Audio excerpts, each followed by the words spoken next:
Welcome to Wanderings with Mary Kay. Today we are going to do a simple little bookmark. It's of a coneflower. Now I have some of these in my garden and I absolutely love them. And we're going to do this by making some splatters and by pushing around pigment and water with a loose brush, and that will help keep our flower loose. So grab your supplies and come on into the studio with me and let's paint this little coneflower bookmark together. So I'm going to use one of my favorite brushes, my Chinese watercolor brush. Any brush that you have that has a little bit of give to it will work for this. And the colors I'm going to use are quinacridone magenta, aureolin, which is cobalt yellow, sap green, burnt umber, maybe some quinacridone gold, and some raw sienna. All right, the quinacridone gold you might not have, and that's okay. You can just use any yellow that you have. I just want to play with it a little bit and see what it does. All right, so I'm going to wet my brush, and I am going to, first of all, just create a little dome here for where the middle of my flower is going to be. And I'm going to throw some aureolin or cobalt yellow into that. Keep in mind that watercolor dries back about 30% lighter than when you put it down. So I am going to need to darken that up a bit. And I've got quite a bit of water on my little bookmark. Maybe we'll take some of that off. Just soak some of that up there. Otherwise, that will never dry. While that's still wet, I'm going to throw in a little bit of this quinacridone gold. You see how pretty this color is? I'm sorry for the scratchy voice. I picked up a cold along the way, and I'm trying to get over it. But I didn't want it to stop the tutorial, so hopefully it's not too annoying. All right, I'm going to go into my burnt umber a little bit and just add a little bit of that, just like that. Okay, now I am going to get my brush wet, and I am just going to make some little dots of water.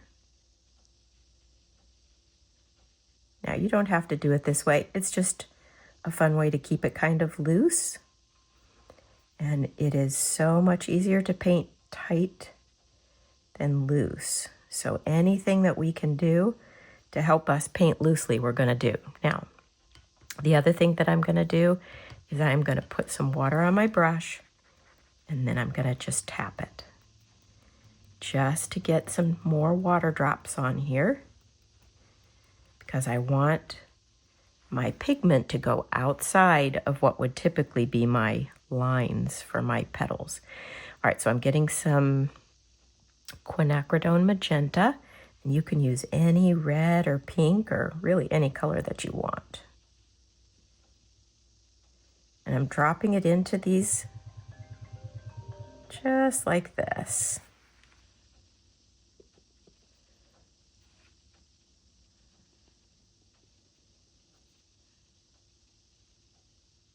All right, the next thing that I'm going to do is I'm just going to connect all of these. So I'm just going to run my brush kind of in a little petal shape like that.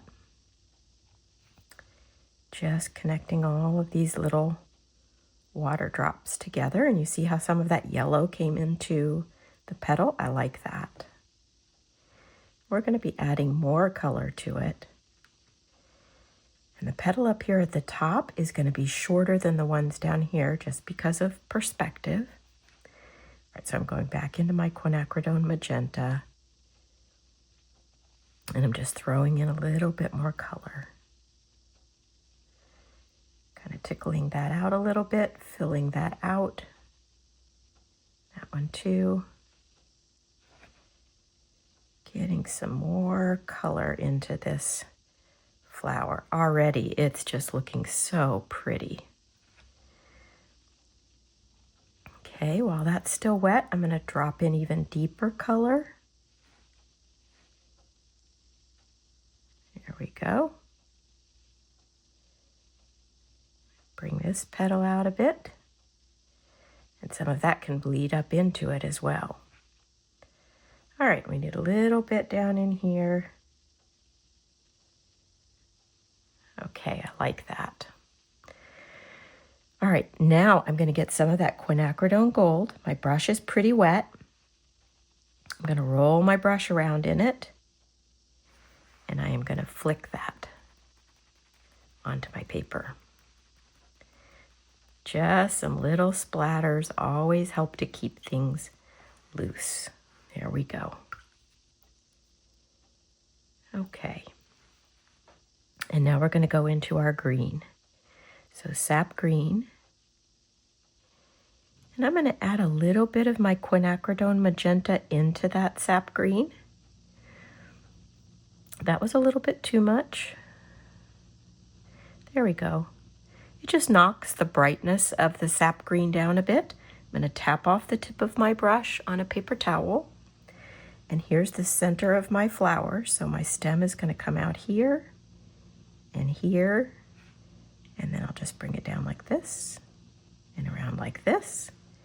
And then I am going to go ahead and put in some leaves. And the way that I'm going to do that, I can just push up like that and up like that, just some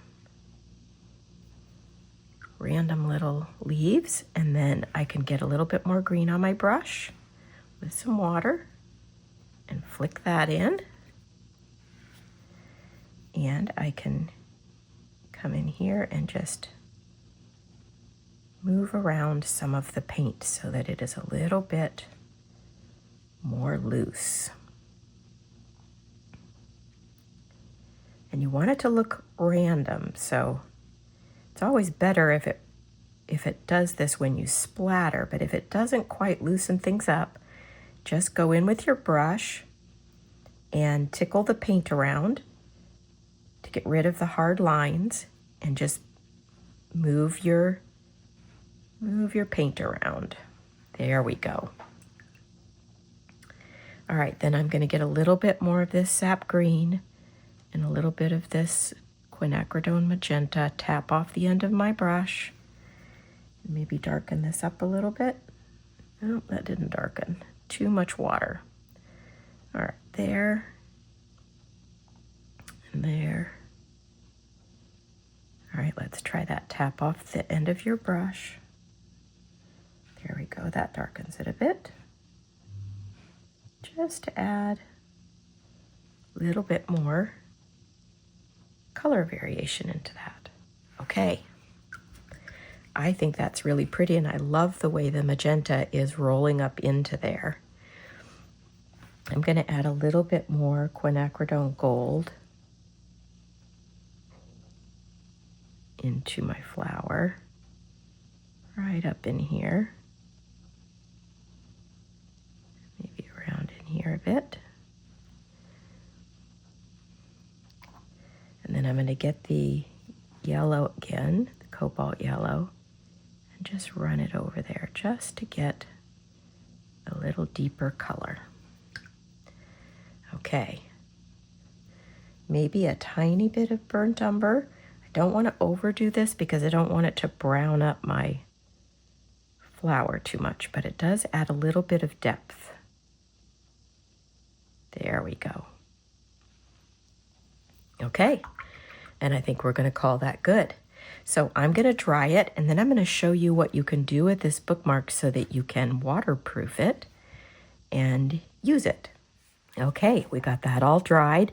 I love the way the quinacridone magenta moved its way up there into the yellow.